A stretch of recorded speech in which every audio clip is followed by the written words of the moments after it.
स्वराज्याची दुसरी राजधानी किल्ले रायगड।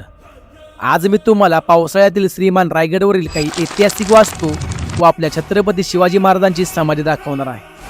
तर नमस्कार मित्रांनो, मागच्या व्हिडिओमध्ये आपण सावळ्या घाट बघून रायगडच्या दिशेने निघतो। सावळ्या घाट ते रायगड 70 किलोमीटर अंतर असून तामिनी घाटातले सुंदर नजारे बघत आपण रायगडमध्ये एंट्री करतो। इथून पुढे जाताना सुंदर रोड, चारी बाजूला हिरवळ व या निसर्गाचा आनंद घेत आपण पोहोचतो राजमाता जिजाऊ यांच्या समाधीपाशी। ही समाधी पाचाडमध्ये असून समाधीचं मस्त दर्शन घेऊन आपण 2 वाजता पोहोचतो श्रीमान रायगडाच्या पायथ्याशी। गडावरती जाण्यासाठी 2 पायरी मार्ग असून दुसऱ्या पायरी मार्गाने आपण गड चढायला सुरुवात करतो आणि जसं गड चढायला सुरुवात करतो तसं पाऊस आमचं स्वागत करतो।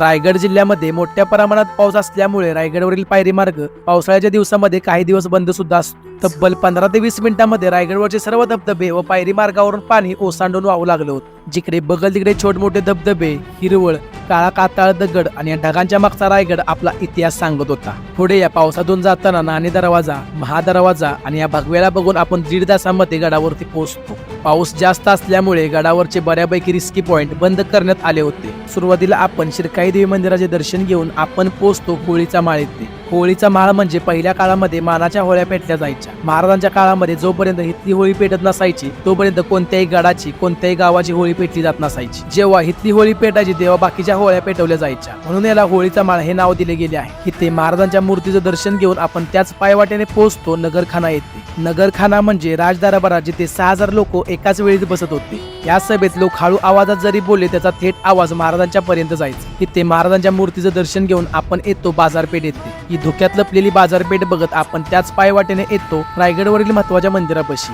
म्हणजेच जगदीश्वराच्या मंदिराच्या गाभाऱ्यामध्ये। या गाभाऱ्यातील नंदीचे दर्शन घेऊन आत आल्यावरती हनुमंतरायाची मूर्ती व महादेवाची पिंड पाहायला मिळते। मंदिराचे दर्शन घेऊन पुढे आपण येतो महाराजांच्या समाधीपाशी व समाधीचे दर्शन घेतल्यावर इथे आपल्याला 2 महत्वाचे शिलालेख पाहायला भेटतात। हा 8 ओळींचा आणि 2 संस्कृत श्लोकांचा मजकूर आहे व याच्या 10व्या ओळीचा असा अर्थ आहे, जोपर्यंत आकाशामध्ये चंद्र सूर्य आहे तोपर्यंत रायगडाचा वैभव टिको। दुसरा शिलालेख असा आहे, सेवेची टाई तत्पर खरोजी इंदुलकर, ज्यांनी हा रायगड बांधला त्यांचा हा शिलालेख आहे। तर हे सर्व बघता बघता संध्याकाळचे 6 वाजले होते। आम्ही जास्ती वेळ न घालवता गड उतरायला सुरुवात करतो। तर मित्रांनो, तुम्हाला जर ही रील आवडली असेल तर लाईक करून तुमच्या ट्रॅव्हल पार्टनरला ही रील नक्की शेअर करा।